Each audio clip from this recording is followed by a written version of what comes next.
My name is Carol Jones.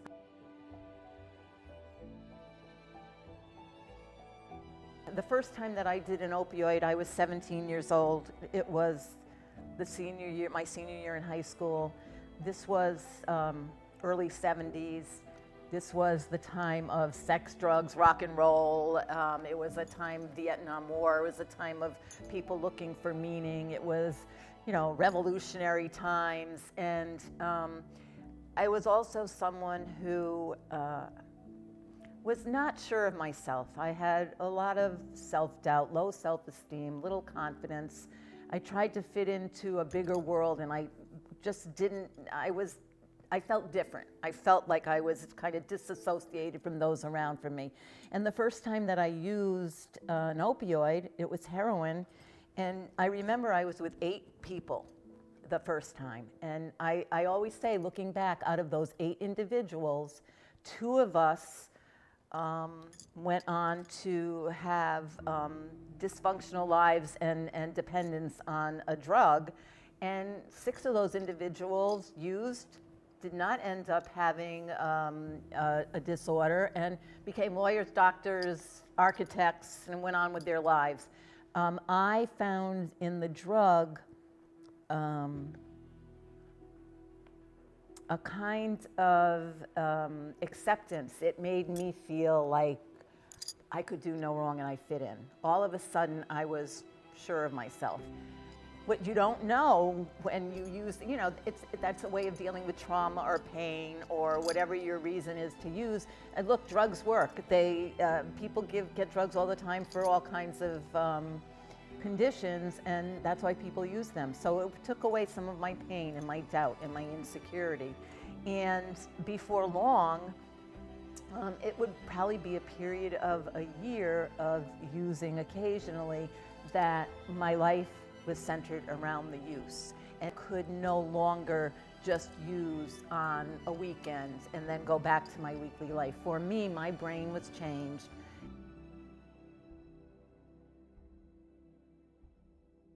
My drug use took me to a lot of different places, a lot of different cities, a lot of different states. I took part in criminal activity in order to get money to be able to afford the drug.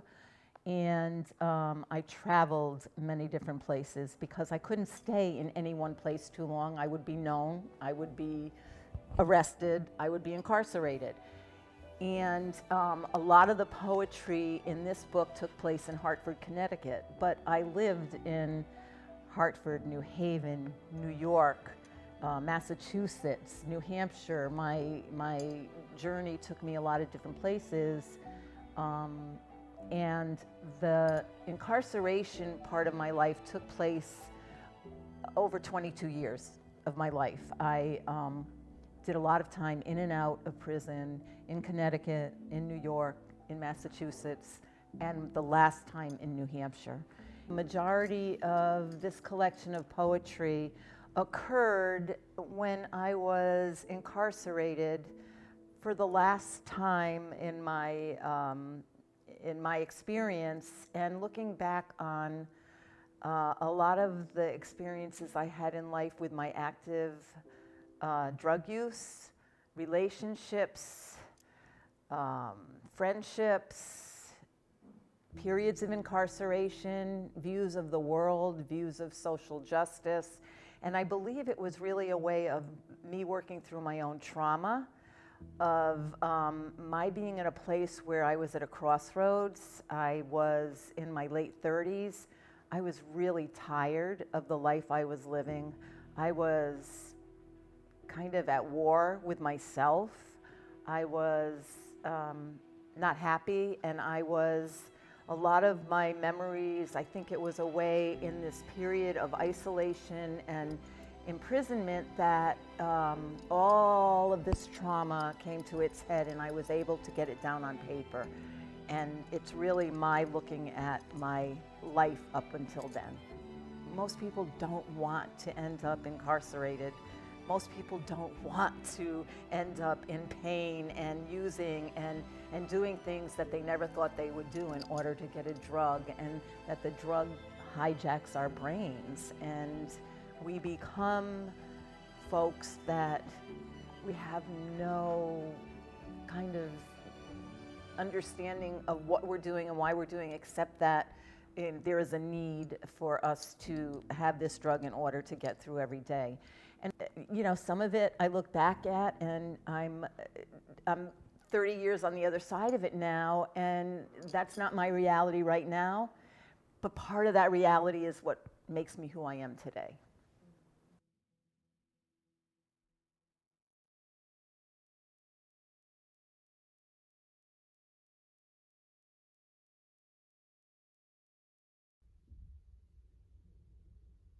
"1973, the warning of what was to come."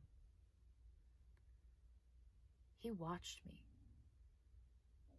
I would look up and see he was quite taken with me. But I did not wish to be taken by anyone. I sat and pretended to be funny, smiled at jokes, and looked sad for appearance's sake. We sat from sunrise to sunset and grew to know each other's habits. I would sit in a corner, trying to crawl through a crack in the woodwork and watch the drama unfold from afar. I did not want a starring role. His wife was beautiful, with perfect skin and ice blue eyes. She spoke Greenwich and had an oh so polite way of acknowledging our very existence as one she would just as soon forget. They were perfectly matched, fair-haired, blue-eyed, Bass-Weegian-wearing wonders.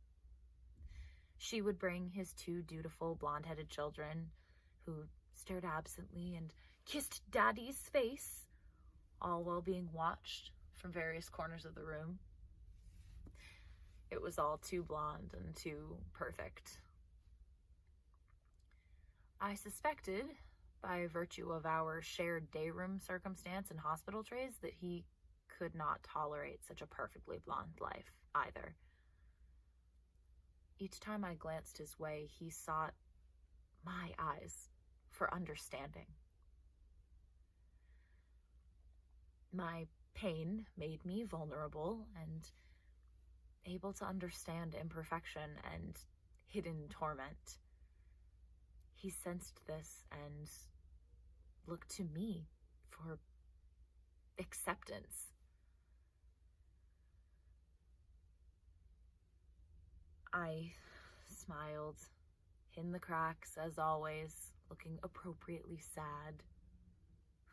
I understood that my dark frizzy curls and drawing pad took the place of his rum-laced dreams, and he thought I would be his antidote, that possessing something new and forbidden would make him healthy and whole. I only wanted to leave this life of dayroom drama and patient interaction to another's perspective. I did not feel exciting or exotic. I wished only to crawl into the cracks of the wall, unaware that that made me all the more appealing to him. He pursued me, and I fled. I resented being wanted because I was different, and therefore exciting and temporary.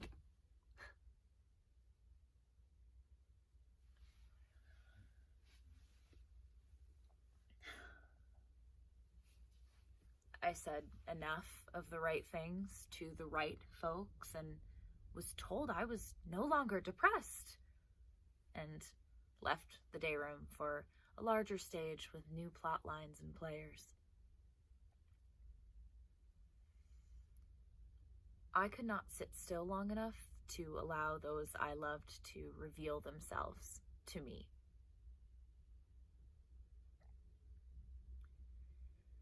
I ran from them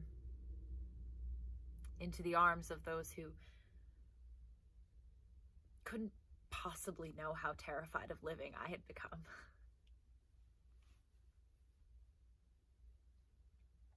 I looked to those strangers as he had looked to me.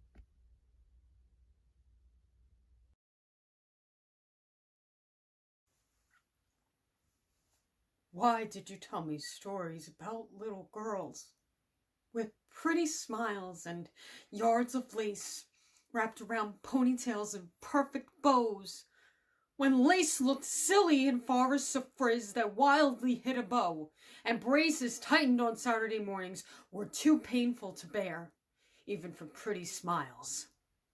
As I took pliers and unfastened yards from round teeth, razor-wired concertina removed, I smiled to your dismay.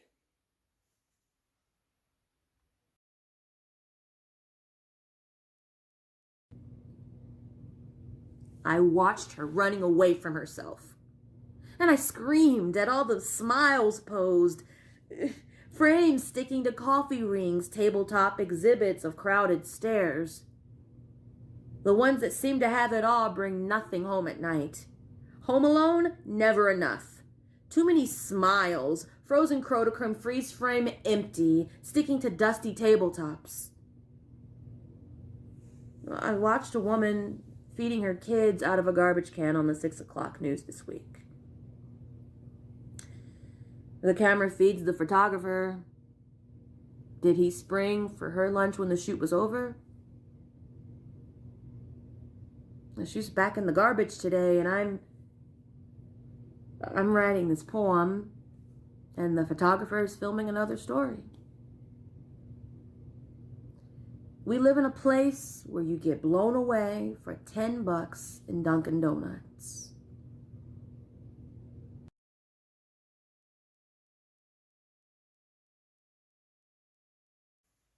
I did see purple velvet peeking out from between the cracks of parking lot D. You would not let me turn the car around to look closer, as your mind was lost inside the bags you copped, making sure you weren't beat by the enterprising young boys of parking lot D, who wouldn't notice the cracks in the ground unless their stash was thrown there. Whenever the man appears, flashing his badge, fingers wrapped around a ready trigger. So just to reassure myself that a flower has more sense than you and I, returning to peer through little feet, playing hopscotch, oblivious. The bullet that caught her by surprise. And when her body hit the ground, the upturned fingers held a flash of yellow, purple velvet. Crushed. I shut such open eyes. Wherever you be, I know you doing it for my friend Thaddeus. Thaddeus was an individual that I knew from Hartford, from the days of when I was using. He was this bigger-than-life person who was very creative, who was very flamboyant, who was brilliant, who was someone who was always dressed, who could cook, who could perform, who loved Patti LaBelle, and he and I got to be friends, and we would get high and spend hours just talking about museums and art and music, and share our experiences on the arts together in this haze of drug use. And he was my buddy, and I remembered him during this poem because he is also someone else that passed and I wanted to keep him alive. I wanted to keep his brilliance alive and his smile and the way he spoke and walked and looked, and so this poem was a memory of him.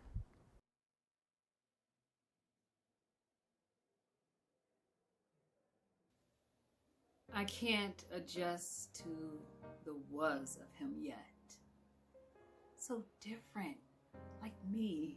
We would hang on to the edge of each other's words, discussing the women, the men, Willie Smith's buttons, Roberta's songs, Billy's blues, his mama, my son, Patty and her bluebirds, nightbirds, yayas coming like the pouring rain, nodding into each other's laughter. Digging on the boss rags, the dark shades, the walk, the wiggles, the lines of thighs, the street we coveted in ecstasy, feeling wisely privileged to be cultured fiends, you know. I mean, he'd do his drag routine, then scold me for hanging on so hard to nowhere. Trying on his latest brim for approval, distressed about his latest man, and troubles of the heart, the flesh, the need to need more. We were so fancy. Over late night suppers, aperitifs, hors d'oeuvres, finger popping with thyme, paprika, oregano flakes, working magic with these pots, a connoisseur of spices, thrown in, steam clouding up his wire rims, tasting from spoons. Quoting Malcolm, reciting Amire, debating Hess, with Patty doing it large on the old Vitrola behind us. He'd retell the time he walked backstage wearing his red cashmere and black wool trousers that fit. Girl, I was wearing those pants. He'd say, introducing himself, talking literary glitterati with the stars. My honey, she's my friend. He'd say, my friend and I. We'd say how one day he'd write a book on the collective down home, North End poor man's recipes of hard times and easy loving, misery and hope concoctions cooked up in a spoon, evaporating into a stream over our heads, minds entwined, museum bound. We discourse on early Americana quilts, de-cooning George's Flora Erotica, Johnson's Afro Exotica, America's Neurotica. My friend and I would cry for larger causes in hushed museum quiet. Alone, we'd laugh into each other's warmth, stirring, tasting. Pinch of this, a dash of that. We burned. I was told. He was laid out in a badass suit, with his brim cocked to the side, and Patty doing it large on the old Vitrola in the back room. I was told. He looked fine. The jazziest corpse on file. Yet, I just can't adjust to the was of him. So different, like me. We would cling. Wherever. Wherever. You be. I know. No. I know. I know. You doing it. The rest is kind of like the descent into where drugs took me. And some of where it took me was not horrible. I mean, as you see, I had some fun. I had some great relationships. I met amazing people. But A lot of it was very traumatic and even added more layers of trauma to my life.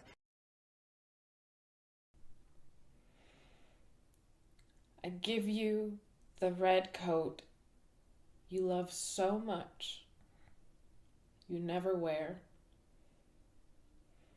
It hangs in the pantry from dusty shelves. Boss plays between the needles and spoons that sit where plates should be for supper. I made a lasagna once and wouldn't eat it. I was afraid of roaches. Boss ate 3 plates full. Don't you ever feed him? Daddy's in the bathroom picking holes in his face with a nail. The maggots crawl. Cocaine keeps happening. You tell me to go. I don't want to. You say yes, I say no. A fist comes through my eye, lens shatter. I will not cry. You fix the works. Cocaine. The only thing happening. Stowe Village at midnight. Armies of zombies invade their own homes. I tell the cabbie to circle the block over and over. Skeletons marching through playgrounds. Glass vials and powdered puff dreams of decay, their toys.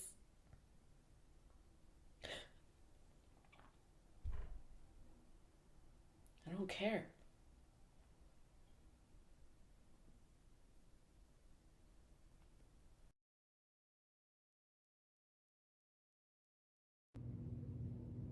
Stretching round blue-black universe forever, suspended over my confusion and despair. One expanse of deep, dark, mysteriously watching cracked sidewalks that bed down endless numbers of us. A candid camera. In one single instant, a knife is plunged into another's back. No one cares. As somewhere a baby cries from not enough to go around, and a shadow engulfs a woman walking, a hand stifling her screams. A game of one-on-one at half court with semi-automatics, young lovers riding each other to pit houses in the sky, on stoops in urine-stenched hallways, needles and vials cracking under their weight, and no one cares. As the subway grates heat tents made from yesterday's headlines, and someone sleeps under a daily news quilt. A sip of a bottle passed around becomes breakfast on the corner, as midnight navy makes room for the light, hurriedly leaving entrusted secrets it cannot bear.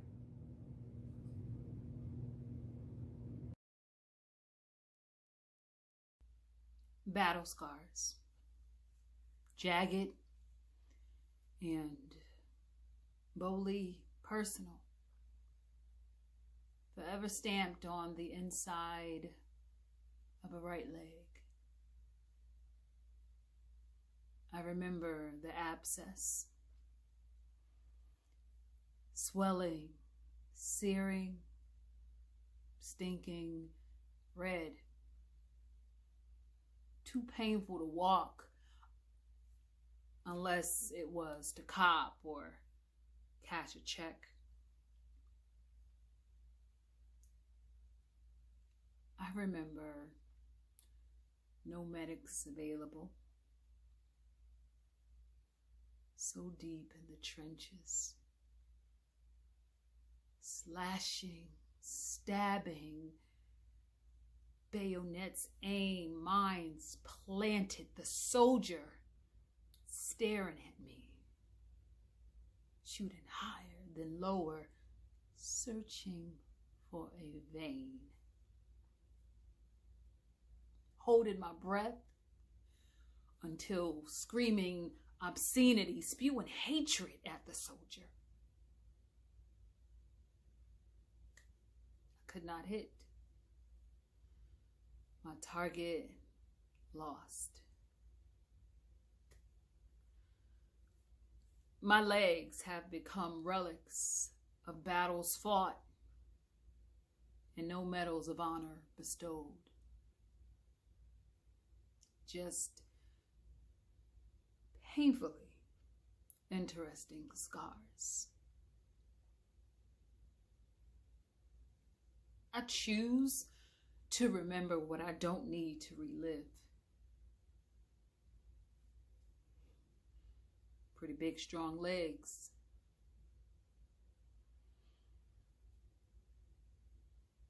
I need to show. 'Cause they tell a story far better than I could recall.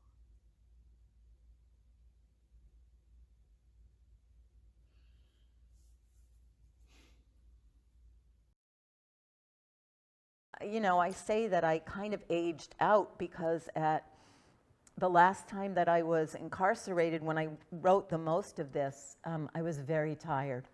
I was not, the drug wasn't doing it for me anymore. I wasn't getting high, I was just existing.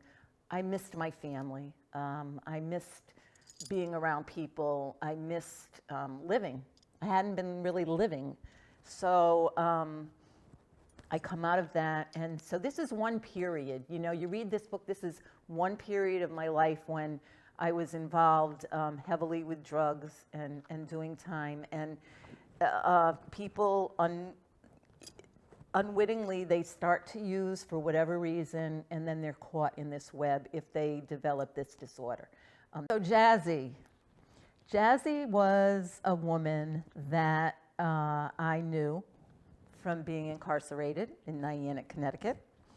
And Jazzy was a character, and she was loud and verbose and nervy and talked a lot and drove many of us crazy, but everybody adored her. And I especially used to spend time listening to her stories and watching her frenetic way about going about things. And she just brought joy to a lot of people. She was just really a character, and she was my friend. And she where she lived in Hartford was Magnolia Street, and I had never really interacted with her outside of being in prison. We, you know, were in the same cottage, we hung together, we were part of a group that ate together and would sit around and talk to each other all the time, but we were friends. And she, you know, we often talked about when I got out, I would go to Hartford, I would meet her, and we would hang out, and I would meet her husband, and she lived on Magnolia Street, and by the time I got out, she had passed.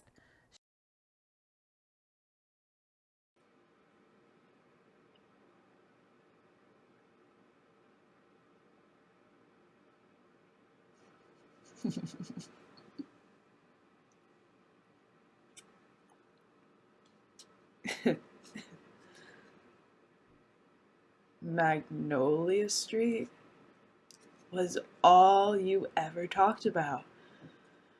On and on and on you go. I often thought of asking you to shut your mouth forever. Because you could surely talk and move tornado-like from yard up to the space I occupied in cell block fashion. You said I was your blue-eyed soul. In my ear, you'd laugh and hiss and snarl and purr and hum me stories about times past and dreams folded up and tucked away under that blue rag you kept the naps in place with, top of your head. Except for Sundays, when church and your family came. And then you gave me stories told 100 times to hold on to, as I would try to fathom how you would talk so much, non-stop, and fret, and fuss, and yet hot comb those curls to perfection.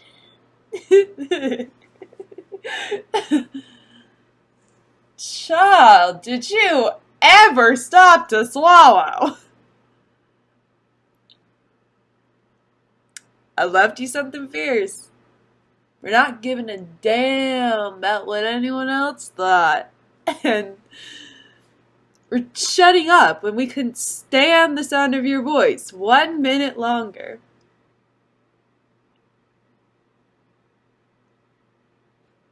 So used to you.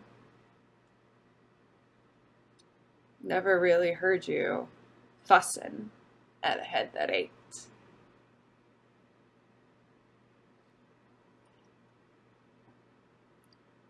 Besides, our pain was all so commonplace.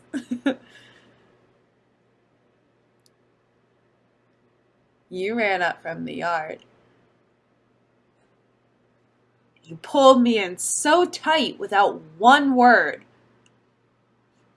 I was alarmed. Girl, if you ain't talking, then something big is going away with you today. You left me with plans to reggae at the Jamaican Club and see my painting hanging above your baby's bed.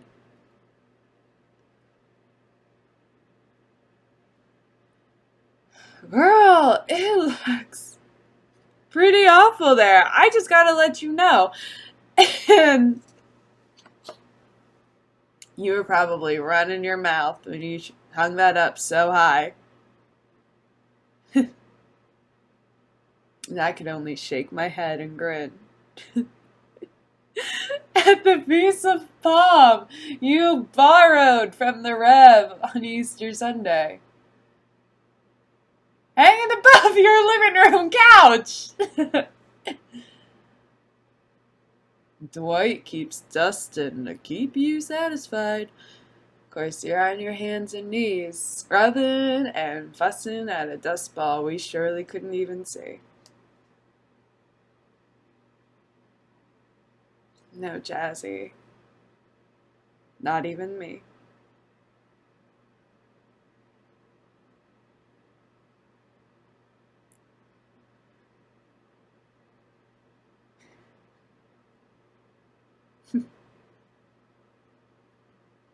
I walked into the bathroom, and when I closed the door, I saw that purple robe still hanging on its hook. I dove in, tried to smell you back. It's perfume soaps and lemon musk cologne. Just there, not knowing what to do. You didn't come running up from the yard, hug me close, and turn me around and say, "Yo home now, girl, relax." Instead, I had to introduce me to your man. He said he'd been expecting me. And we walked over and sat down on the couch in the same spot where that ache exploded in your head.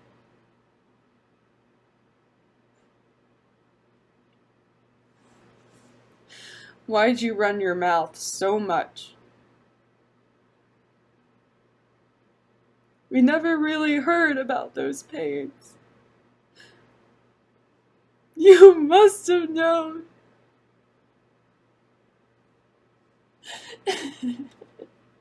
That scarf tied so tightly. With so much stored away would surely grow too tight one day.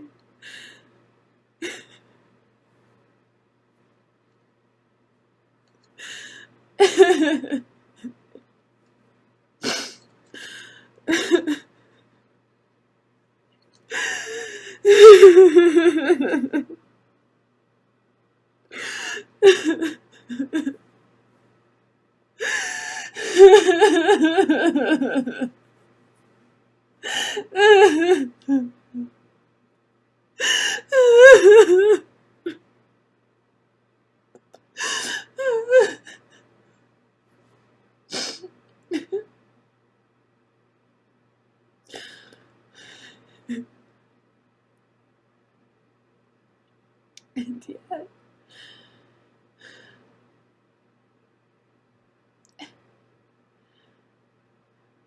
I prefer to think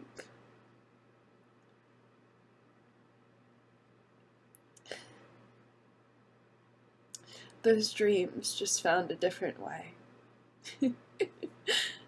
to come up from underneath and reach some outstretched hands.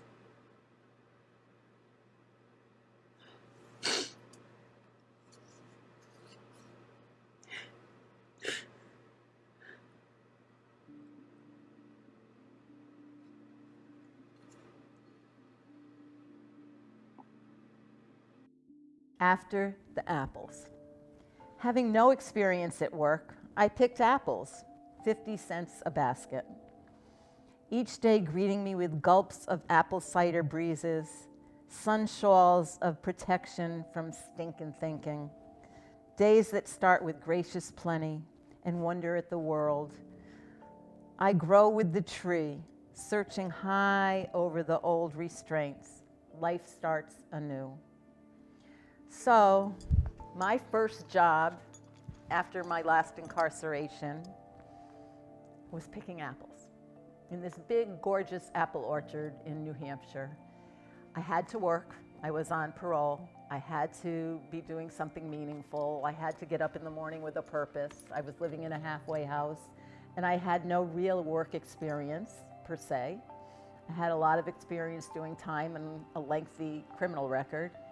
And someone that I met said, come on, come out into the apple fields and you'll get paid and it'll be a job. And I can't think of anything more perfect for that time in my life because I was able to reconnect with nature, with the wonder of this world, with the beauty of trees and the smell of the apples, and climbing on that ladder every day made me so grateful to be alive, made me so grateful to not be beholden to a drug. And it was just the magnificence of the sun, the breeze, the smell, the greenery, and my being alive, and it just was the beginning of my journey going forward. 5 years ago, when really we started to see the impact of opioid use, overdoses, and death, I started working in the field of harm reduction, in the field of drug user health, and in the field of helping to reduce stigma around substance use, to help to educate the public that this is a disease, it is a disorder, it is a medical condition. We should treat people with the same respect with this disorder as we do people that go to the hospital for diabetes, kidney issues, hypertension. There's medication available. And also, I think that I've shown this in the book as well, that we are people with highs, lows, lives that matter, people that love us, families that we love, that happen to have this disorder that makes our lives unmanageable in so many ways. So it was a natural progression for me to get into human services. I used my life experience to hopefully help others and also help myself on my own journey. And now with the overdose epidemic that has affected this whole country and Connecticut really in such an extreme way, I want to help work to help people that are using feel that they matter, their lives are important, that we would like to teach them how to use safely, and hopefully by developing relationships and acceptance and support when people are ready to address their use, they know that they are not being judged, they are not being considered bad people or immoral individuals, but that they have a disease and that we can help them to address the disease in many, many different ways. We know so much more about this disease now than we did 35 years ago when I wrote these poems.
You know, some of it I look back at and I'm 30 years on the other side of it now, and that's not my reality right now, but part of that reality is what makes me who I am today.